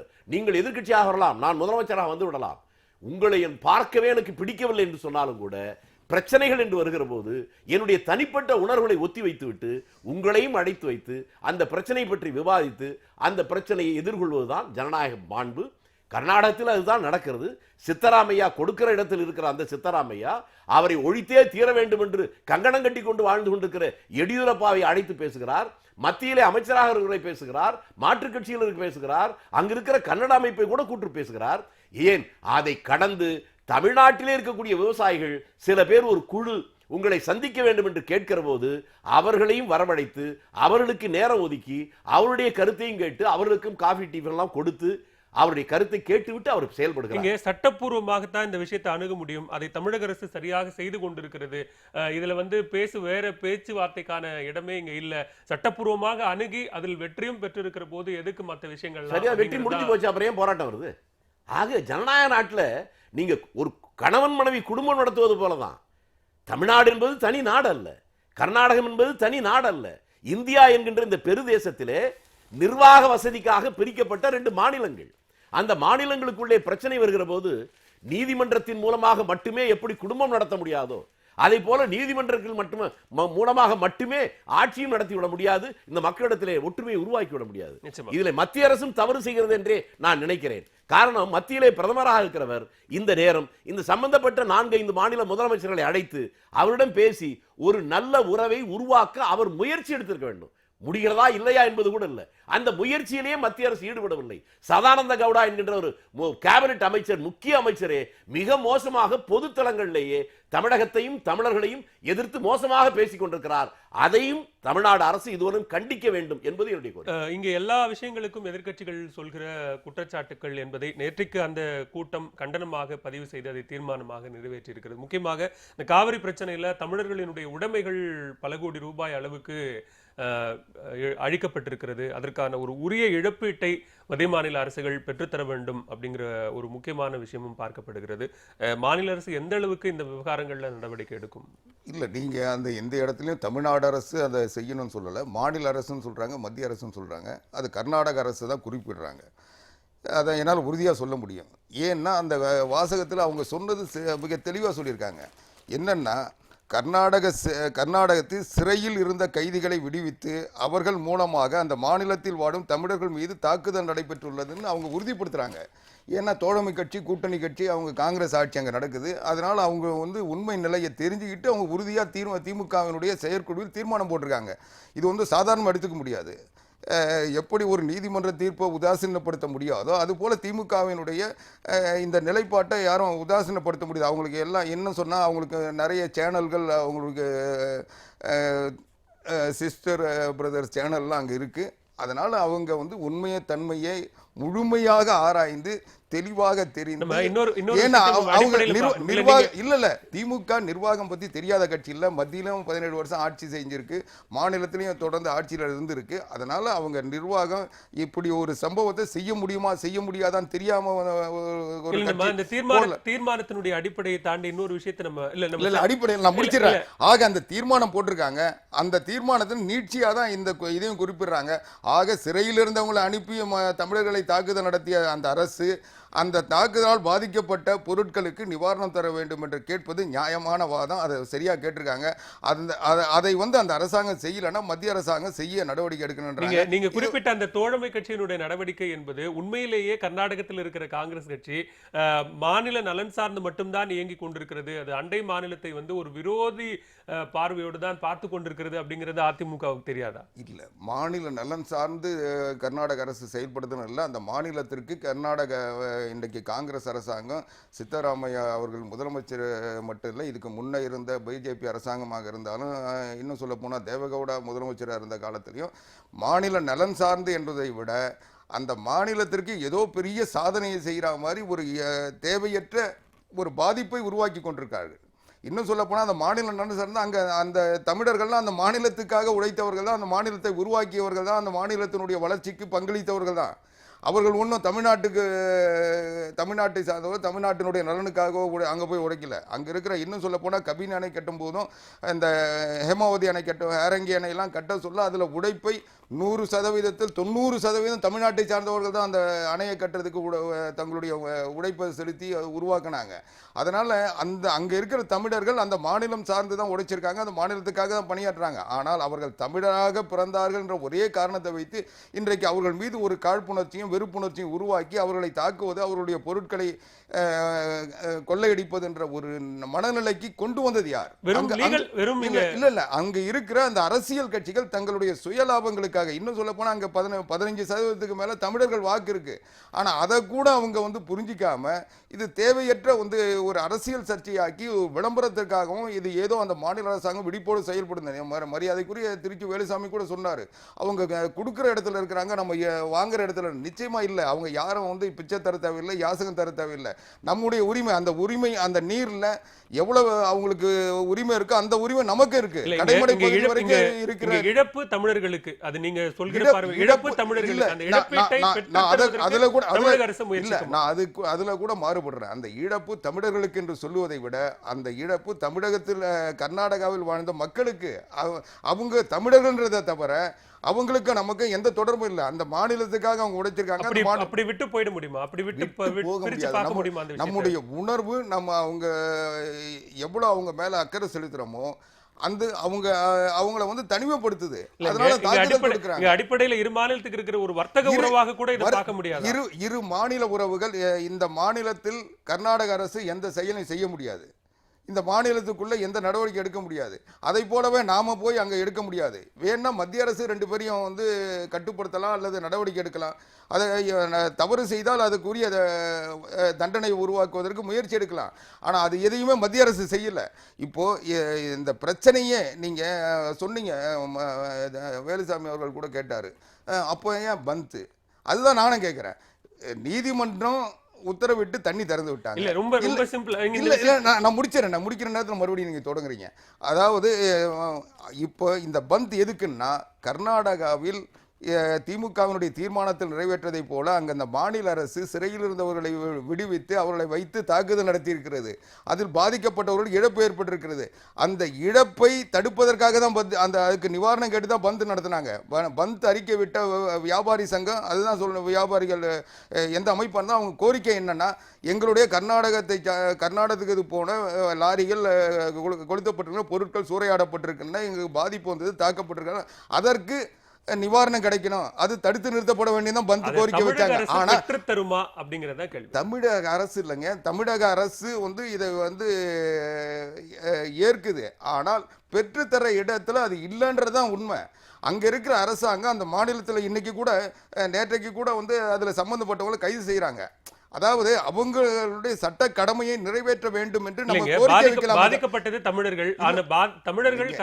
தமிழர்கள்னா கூட அவங்க அந்த மாநிலத்தில் நடந்த சம்பவங்க, அந்த மாநிலத்தினுடைய பிரஜைகள், அந்த மாநில அரசாங்கத்தால் காப்பாற்றப்பட வேண்டியவர்கள், பாதுகாக்கப்பட வேண்டியவர்கள். அந்த நடவடிக்கைகளை அவர்கள் எடுக்காமல் இருக்கின்ற பொழுது அவர்கள் எடுக்க வேண்டும் என்று கோரிக்கை நம்ம வைக்கலாமே ஒழிய நம்ம போய் அங்க நடவடிக்கை எடுக்க முடியாது. வர்த்தக தொடர்புக்காக இங்கிருந்து சரக்கு ஏற்றிட்டு கர்நாடகாவுக்கு போன லாரியும் இங்கிருந்து பயணிகளை ஏற்றிக்கொண்டு போகிற பேருந்தையும் கொளுத்தியதன் காரணமாகவே அங்க இந்த மாநிலத்துக்கு அங்க இருந்தாங்கிறது தவிர தமிழர்களுக்கும் இங்கேயும் வேற எந்த தொடர்பும் இல்லைங்கிறது எந்த வகையில ஏற்றுக்கொள்ளக்கூடிய ஒன்றாக இருக்கும். அந்த மாநிலத்தில் நடந்த சம்பவங்களுக்கு நடவடிக்கை எடுக்க வேண்டும் என்று கோரிக்கை வைத்திருக்கோம். நீதிமன்றம், உச்ச நீதிமன்றமே அதை கண்டிச்சிருக்கு. அந்த மாநில அரசாங்கம் அதை சரியான முறையில் கையாளவில்லை என்பது உச்ச நீதிமன்றமே சொல்லியிருக்கு. அதற்கு பிறகு அவர்கள் நடவடிக்கை எடுத்துருக்காங்க. அவங்களும் ஆட்சியை நடத்துற மற்றும் ஒரு குற்றச்சாட்டு அவங்க வச்சது, தன்னிச்சையாக ஜனநாயக பூர்வமாக அனைத்து அரசியல் கட்சிகளையும் அழைத்து பேசாமல் தமிழக அரசு தன்னிச்சையாக சட்டப்பூர்வமான நடவடிக்கை ஒருபுறம் இருந்தாலும் கூட அனைத்து கட்சி கூட்டம் என்பதை கூட்டுவதில் என்ன சிக்கல் இருக்கிறது? நிச்சயமாக அன்னைக்கு தந்தை அண்ணா திராவிட முன்னேற்ற கழக அரசு, முதலமைச்சர் புரட்சி தலைவி அம்மா அவர்கள் தன்னிச்சையாக தான் செயல்படுறாங்க. நாங்கள் தேர்தல் அறிக்கை தந்திருக்கோம், தேர்தல் வாக்குறுதிகள் வச்சிருக்கோம். அந்த வாக்குறுதிகள் அடிப்படையில் தேர்ந்தெடுக்கப்பட்டிருக்கோம். எங்களுக்கு 5 ஆண்டுகள் ஆளுகின்ற உரிமை தந்திருக்காங்க. மக்கள்கிட்ட நாங்கள் எங்களை நம்பி வாக்களித்த மக்களுக்கு தேவையானவர்கள் நாங்கள் செய்வோன்ற நம்பிக்கையோடு எங்களை ஆட்சியில் உட்கார வச்சுருக்காங்க. நாங்கள் 5 ஆண்டுகளுக்கு பிறகு மக்களிடம் செல்லுகின்ற பொழுது நாங்கள் செஞ்சோமா இல்லையான்றதை மக்கள் தீர்ப்பு தருவாங்க. ஆனால் நான் முடிச்சிடறேன். ஆனால் அதுக்காக இன்னைக்கு இவங்களை கூப்பிட்டு டீ பிஸ்கட் கொடுத்து, அவர் சொன்ன மாதிரி டீ பிஸ்கட் கொடுத்து சாப்பிட்டு இவங்க பேசுறதுனால என்ன சாதிக்க போறாங்க? இன்னைக்கு அவர்கள் நேரத்தை வீணாக்கிறத தவிர இன்னைக்கு அரசியலுக்காக அவங்க அறிக்கை யுத்தம் நடத்திட்டு இருக்காங்க. இன்னைக்கு நேற்றைக்கு இந்த பந்த் வியாபாரி சங்கம் நடத்துறாங்க, விவசாய சங்கம் ஆதரிக்கிறாங்க. ஆனால் ஒவ்வொரு அரசியல் கட்சியும் இவங்களுடைய அரிப்பெல்லாம் தீர்த்துக்கிறது அதை பயன்படுத்தினாங்க. ஏதாவது ஒரு ஆக்கப்பூர்வமான ஒரு வழிவகையை உருவாக்கியிருக்காங்களா? எதுவுமே இல்லை. சும்மா டெய்லி பேப்பரில் பேர் வரணும், ஊடகங்களில் விவாதிக்கணும், அதுக்காக ஏதாவது ஒரு அறிக்கை விடணுன்ற மனநிலையில் எதிர்க்கட்சிகள் இருக்கின்ற பொழுது இன்றைக்கு இது அரசியலுக்கு அப்பாற்பட்டு நிர்வாக ரீதியாக இது உணர்வுபூர்வமான பிரச்சனையை ஆக்காம இது நிர்வாக ரீதியான பிரச்சனையாக கொண்டு போனாதான் இன்னைக்கு நீதிமன்றம் முடிவெடுக்குது. கர்நாடக முதலமைச்சர் அவர் தண்ணி தரமாட்டோம் சொன்னவர் ஒரு சட்ட ரீதியாக அதை செய்ய வேண்டிய நிலை வர சொல்ல எதிர்க்கட்சிகளினுடைய குரலை கேட்கவே மாட்டோம், ஜனநாயக பூர்வமாக ஒரு ஆட்சி நடக்காது, சர்வாதிகாரமாகத்தான் இருக்கும் அப்படின்னு சொல்றீங்களா? எதிர்க்கட்சிகளுடைய குரலை எப்போ கேட்கணுமோ அப்போ கேட்போம், அதுக்கான இடம் இருக்குது. ஆனால் ஒவ்வொரு பிரச்சனையும் ஒவ்வொரு வழக்கிலையும் போய் எதிர்க்கட்சிகளுடைய குரலை கேட்டுட்டு அது சொல்ல முடியாது. எதிர்க்கட்சிகள் இன்னும் சொல்ல போனால் இந்த சம்பவங்கள் 24 ஒப்பந்தம் 74 முடிஞ்சுது. அதிலிருந்து ஏன் பேச்சுவார்த்தை நடத்திக்கிட்டு தானே இருக்காங்க? ஏன் ஒரு பாதுகாப்பான நிலை உருவாகலை? இதுவரைக்கும் காவிரி பிரச்சனையில் ஏன் தீர்வு வரலை? 27 முறை பேசினாங்களே, என்ன நடந்தது? ஏதாவது ஒரு நல்லது நடந்தா? அங்க இருக்க சவக்கர் சிலை இங்க அனாதையா நிக்குதே தவிர இதை தவிர வேற என்ன நடந்திருக்கு? திட்டவட்டமாக திரு ஆவடிக்குமார் சொல்லிட்டார், தன்னிச்சையாகத்தான் செயல்படுவார்கள் முதலமைச்சர், தன்னிச்சையாகத்தான் செயல்படுவோம் அப்படிங்கிறத உறுதிப்படுத்திட்டார் மீண்டும் ஒரு முறை. அதாவது ஜனநாயக தத்துவத்தை இதை விட கேவலப்படுத்தவே முடியாது. எங்களுக்கு ஓட்டு போட்டாங்க, அவங்ககிட்ட நான் பதில் சொல்லிக்கிறோம் நம்ம இல்லை. தேர்தலிலே ஒரு கட்சி என்பது வேறு, ஆட்சி என்பது வேறு. அதிமுக என்கின்ற கட்சியில் அந்த கட்சியில் இருக்கிற உறுப்பினர்கள் அந்த கட்சியினுடைய தலைவியை தெய்வமாக அல்லது எவ்வளவு வேணா உயரத்தில் வைத்துக்கிற அடிமைகளாக கூட இருக்கலாம், அது அவருடைய உரிமை. ஆனால் ஒரு ஆட்சியுடைய தலைமை என்பது மக்களுக்கான ஒரு ஜனநாயக ரீதியான ஆட்சி என்பதை நாங்கள் அப்படித்தான் செய்வோம் என்றால் இது ஒன்று இடிய மீன் ஆட்சி அல்ல, இது ஒன்று ஹிட்லருடைய ஆட்சி அல்ல, ஜனநாயக ஆட்சி. ஜனநாயகத்தில் நீங்கள் மக்களுக்கு கட்டுப்பட்டவர்கள் தான். நாங்க தான் எது வேணாலும் செய்வோம்னு எங்க மத்திய அரசு சொல்ல முடியுமா? உங்களுக்கு மேல பாட்ட ஒருத்தர் டெல்லியில் இருக்கான்ல, அவன் கேட்டா நீங்க பதில் சொல்லணும், அப்ப நாங்கள் இப்படித்தான் செய்வோம்னு சொல்லுவீங்களா? சொல்ல முடியாது. ஜனநாயகத்துடைய தத்துவத்தை புரிந்து கொண்டு அப்படித்தான் நாம் செயல்பட முடியும். ஒரு முதலமைச்சர் என்பவர் அவருடைய தனிப்பட்ட குடும்ப விஷயத்தில், அவருடைய கட்சி விஷயத்தில் கூட விருப்பம் போல செயல்படலாம். ஆனால் முதலமைச்சராக இருக்கிற போது அவர் எதிர்க்கட்சிகளுக்கும் மக்களுக்கும் அவருடைய சில முக்கியமான இப்படிப்பட்ட பிரச்சனைகள் கூட வெளிப்படை தன்மை இல்லை என்றால் அவர் ஒன்று ஆட்சியில் இருப்பதற்கு தகுதி இல்லாதவர், ஜனநாயக தத்துவத்தை புரிந்து கொள்ளாதவர். மாநில நலனுக்காக முதலமைச்சர் எல்லா விஷயத்தையும் சரியாகத்தான் செய்கிறார். எதிர்க்கட்சிகள் வெறும் விளம்பர அரசியலுக்காகத்தான் எல்லா விஷயத்தையும் முன்னெடுக்கிறது. எங்க வீட்டிலே உட்கார்ந்து தமிழ்நாடு முழுக்க திறந்து வைக்கிற பத்திரிகைகளை விளம்பரம் கொடுக்கிறது, அதுக்கு பேர் தான் விளம்பரம். இது விளம்பரம் அல்ல. மக்களுடைய அன்றாட பிரச்சனைங்க. காவிரி பிரச்சனை என்பது என்னை நேரடியாக பாதிக்கிற பிரச்சனை. ஆவடிக்கு பாதிக்கல, உங்களுக்கு பாதிக்கல, முதலமைச்சரையும் பாதிக்கல. என்ன பாதிக்கிறது, அதுல என்ன நடக்குன்னு எனக்கு தெரியணுமா வேண்டாமா? வெளிப்படைத்தன்மை இருக்க வேண்டும் என்பதுதான் ஒரு ஜனநாயகத்துடைய தத்துவம். அந்த ஜனநாயக தத்துவம் ஓட்டு கேட்க ஏன் வர்றீங்க? ஜனநாயகத்தின் அடிப்படையில் தான் வர்றீங்க. நான் ஜனநாயகத்தை ஏற்றுக்கொள்ள மாட்டேன் என்றால் ஓட்டு கேட்க வரக்கூடாது. தேர்தல் கட்சி நடத்தக்கூடாது. நான் தான் சர்வாதிகாரி என்று அறிவித்து விட வேண்டும். மத்திய அரசு வந்தாலும் நான் என்னுடைய படை வைத்து பார்க்க தயார் என்று சொல்லணும். இவ்வளவு பெரிய நாட்டில் இவ்வளவு பெரிய பிரச்சனை எதிர்க்கட்சிக்காரனை கேட்க வேண்டாம். அதிமுகவிலே பாராளுமன்ற உறுப்பினர்கள் 50 பேர் இருக்காங்களே, யாராவது டெல்லியில போய் பிரதம மந்திரியை சம்பந்தப்பட்ட அமைச்சர்களை பார்த்து நெருக்கடி தந்திருக்கிறார்களா? பாராளுமன்றத்திலே ராஜ்யசபாவிலே பேசி இருக்கிறார்களா? அங்க போய் காஷ்மீர் பியூட்டிஃபுல் காஷ்மீர் என்று பாட்டு பாடுகின்ற உரிமை படைத்திருக்கிற இவர்கள் இவ்வளவு பெரிய பிரச்சனையில், கோடிக்கணக்கான மக்களுடைய வாழ்வாதார பிரச்சனையில் அதை பற்றி பேசவில்லை என்றால் பதில் சொல்லிட்டோம். இங்க முக்கியமான இந்த கோரிக்கையை தான் பெரும்பாலானவர்களும் எழுப்பி இருக்கிறார்கள். தமிழகத்தின் சார்பில் இத்தனை நாடாளுமன்ற உறுப்பினர்கள் இருக்கிறார்கள். மத்தியில தொடர்ந்து வலியுறுத்தக்கூடிய பல்வேறு விஷயங்கள்ல பல்வேறு மசோதாக்களை நிறைவேற்றுவதற்கு ஆதரவு தெரிவிக்கக்கூடிய நிலையில நாடாளுமன்ற உறுப்பினர்கள் இருக்கிற போது இந்த விவகாரம் தொடர்பாக ஏன் இத்தனை மௌனம் காத்தார்கள் அப்படிங்கறத எல்லாருடைய கேள்வி. இல்லை, நீங்கள் கேள்விக்கு யாரோ சொல்கிறாங்கன்னு சொல்கிறீங்க, ஆனால் நீங்கள் சொல்கிறீங்களான்னு பாருங்கள். இதே உங்களுடைய தொலைக்காட்சியில் நியூஸ் 18ல் நாடாளுமன்றத்தில் சத்யபாமா பேச சொல்லி அங்கே சொல்லியிருக்கீங்க. டாக்டர் வேணுகோபால் பேசியிருக்காரு, திருச்சி குமார் பேசியிருக்காரு, எல்லா உறுப்பினர்கள் பேசியிருக்காங்க. ஆக நாடாளுமன்றத்தில் இந்த குரலை எழுப்பவில்லை என்று சொல்லுவதே அதிமுக மேலே பரப்பப்படுகின்ற அவதூறுகளில் ஒன்று. ரெண்டாவது, பேச வேண்டிய நேரத்தில் பேசியிருக்கோம். நீங்க சொல்றது நான் ஏத்துக்கிறேன். பேசி நிச்சயமாக பேசி இருக்கிறார்கள். ஒரு டென்ஷன் சிச்சுவேஷன் இருக்கு, ஒரு டென்ஷன் சிச்சுவேஷன் இருக்கு. இவ்வளவு பிரச்சனை இருக்கிற நேரத்துல இந்த விவகாரம் தொடர்பாக ஒரு அழுத்தத்தை கொடுக்கலாம் இல்லையா? நீங்க தமிழ்நாட்டை சார்ந்த உறுப்பினர்கள் இந்த கோரிக்கை வைக்கின்ற பொழுது ராஜ்யசபையில் வைக்கும் போன்ற அன்றைக்கு இருந்த உறுப்பினர் அந்த சுதர்சன் ஆட்சியப்பன் உட்பட ஆதரித்து பேசுறாங்க. ஆனால் அதே கர்நாடகாவில் இருக்க எல்லா கட்சியும் வந்து எதிர்ப்பு தெரிவிக்கிறாங்கல்ல. அங்கே வந்து 2 மாநிலங்கள் தான் தெரியுதே தவிர அரசியலாக தெரிஞ்சுது, கட்சியாக தெரிஞ்சுது. ஆக அவங்க மாநிலத்துக்காக பேசுகிறாங்க, நம்ம மாநிலத்தை சார்ந்தவங்க நம்ம மாநிலத்தை சார்ந்து பேசுகிறோம். அதுதான் அங்கே நடக்குது. அங்கே வந்து ஒரு முடிவுக்கு வர முடியாது. இன்றைக்கி மத்திய அரசாங்கம் ஒரு முடிவு எடுக்கலைன்றதுனால மத்திய அரசாங்கத்தை சேர்த்து தானே நீதிமன்றத்துக்கு போயிருக்கோம். ரெண்டாவது சொன்னார், ஜனநாயகத்தில் வந்து எல்லாரையும் கூப்பிட்டு பேசணும், எல்லாரும் உட்கார வச்சு டீ பிஸ்கட் சாப்பிட்டு கட்டி பிடிச்சிக்கிட்டு குடி வெட்டினாதான் இல்லை குடி வெட்டுறது தான் அரசியல்னு சொல்கிறாரு. அது அந்த அரசியல் எங்களுக்கு தேவையில்லை. நாங்கள் யாரை ஆலோசனை செய்யணும்னா சட்ட நிபுணத்துவம் வாய்ந்தவர்களை, சட்ட வல்லுநர்களையும் பொறியாளர்களையும், அந்த காவிரி பிரச்சனை கையாண்டவர்களையும், அந்த பிரச்சனையினுடைய தாக்கம் தெரிந்தவர்களை வைத்து பேசுகிறோம். அதை வந்து அரசியல் ரீதியாக எந்தவித அரசியலும் இல்லாமல் முழுக்க நிர்வாக ரீதியாக சட்ட ரீதியாக அந்த பிரச்சனையை கொண்டு போயிருக்கோம். அதனால தான் தமிழ்நாடு வெற்றி பெற்றிருக்கு. ஒரு சொட்டு தண்ணியை தரமாட்டோம் சொன்னவங்க இன்னைக்கு தண்ணியை திறந்து விடுற நிர்பந்தம் வந்ததுக்கு காரணம் நீதிமன்றத்தில் நம்ம எடுத்த சரியான நிலைப்பாடு. அதுதான் தீர்வு.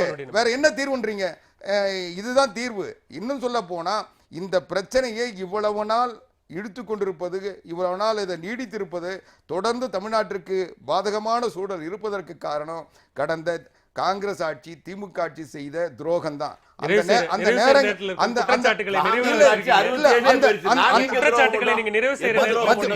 மத்தியில் ஆளுகின்ற பொறுப்பில் இருந்த போது இதை பேச்சுவார்த்தை என்ற பெயரால் உச்ச நீதிமன்றத்தில் பரிசீலனைக்கு அனுப்பாமல் அல்லது அந்த உச்ச நீதிமன்றம் விவாதிக்கின்ற பொழுது திசை திருப்புவதற்காக நாங்க பேசி இன்னைக்கு அதுதான்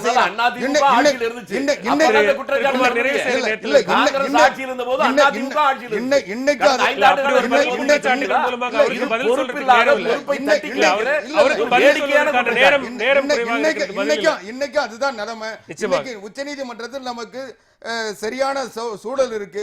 அதை பலவீனப்படுத்துவதற்காக நான் பிரதமரை பார்த்து பேசுகிறேன், எதிர்க்கட்சிகளை வச்சு பேசுகிறேன், சர்வ கட்சி கூட்டம் வச்சு பேசுகிறேன். ரெண்டு நீதிமன்றத்தில் பேசி தீர்ப்பு கொடுத்தால் அது தீர்வு தலையிட வேண்டும். நீதிமன்றம் அது அதிமுக இப்போவாவது சொல்லுது. கடந்த காலத்துல சொல்ல இப்போவாவது சொல்லுது. பலகீனப்படுத்துவதற்காக நிறைவு செய்கிற செய்யலாம். முயற்சி. நிகழ்ச்சியில் பங்கேற்று பல்வேறு முக்கிய நிகழ்வுகள் குறித்து உங்களது முதல் பார்வை பகிர்ந்து கொண்டதற்கு நெஞ்சார்ந்த நன்றி. மீண்டும் மற்றொரு முதல் பார்வை நிகழ்ச்சியில் சந்திக்கலாம். நன்றி, வணக்கம்.